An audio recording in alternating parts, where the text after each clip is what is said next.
And here I possess Pandora's box. Hey guys, it's Dami here from Clientele Boosters, and today I'm going to be sharing 5 lessons from my 2020 reading journal. So contextually, when I was 20 years old during COVID, I set out on a goal. And that goal was to read 100, or I think it was 80 books that year.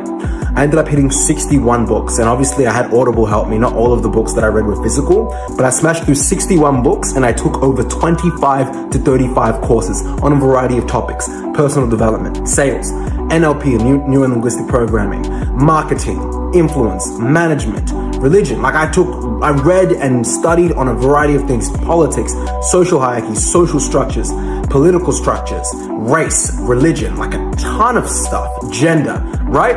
A ton of stuff within my line of beliefs and against them. Like I wanted to test it. And here I'm going to share 5 lessons that I learned, or 5 statements that I took down from my reading journal. So don't worry about the bad handwriting, but basically a lot of this was for me when I was 20, and I was basically taking away one sentence from every book, right? So just a ton of stuff here.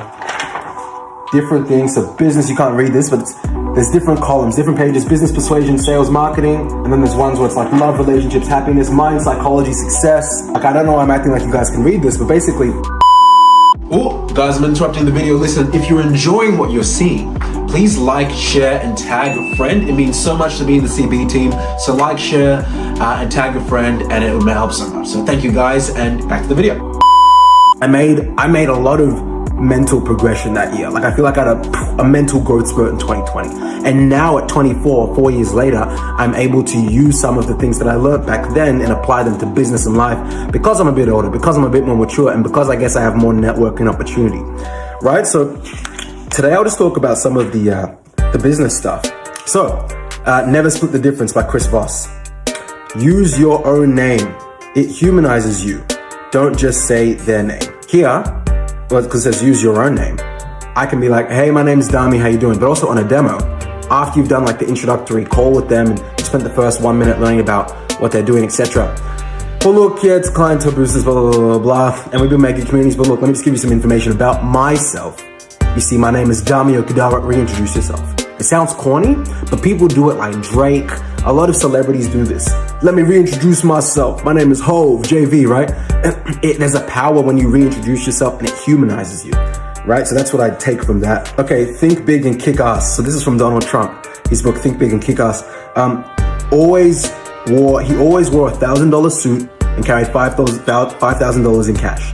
Not to spend it, but to put an extra hop in your step. That's interesting. So from memory, basically he would wear, an expensive suit and it would have $5,000 on him just so he could feel that he was the man. And I think that's pretty cool, whether you like Donald Trump or not. All right. So here's one's $1 trillion coach. Trust increased with frequency of interaction between the manager and the peer. Awesome. So basically, me as a leader, as a manager, and to those leaders and managers out there, the frequency in which you can interact with your team increases the trust. And that's so true. I definitely agree with that, especially as I've gotten older. Okay, this one's Multipliers by Greg McCown. Get your staff and inner circle to give you feedback on where you are diminishing them. That is something I could do better. I should totally do that. All right, I'll give you another one. Give you 2 more. Leaders Eat Last, Simon Sinek. The world's greatest leaders in the world handshake as it exchanges trust through oxytocin. So sometimes it's important to understand the context to why we do certain things. A lot of us shake hands, but why do we do that? It increases trust through oxytocin, the hormone. I'm going through memory lane, guys, reading through this. It's been like at least a year or 2. All right, I'll give you one more. Ooh, I like this one, and I've mentioned this before. Blue Ocean Strategy, okay? That's the name of the book. Corporate strategy greatly resembles war strategy. I completely agree. And I have been conscious of that probably since I read that book. If you want to understand the depths of that more, read 33 Strategies of War by Robert Greene. He unveils some of the different war strategies across the last 1,000 years, and it will make sense it will give you an extra lens to look through when it comes to looking at business. So anyway, Pandora's box is closed. I might do this again. This is actually quite fun. I've got a lot more on other topics like love, relationships, and then mind psychology and even business from this book alone. But yeah, that was fun. All right, if you guys liked it and you want more of it, drop a comment and we will speak soon, guys. Speak soon. Bye-bye.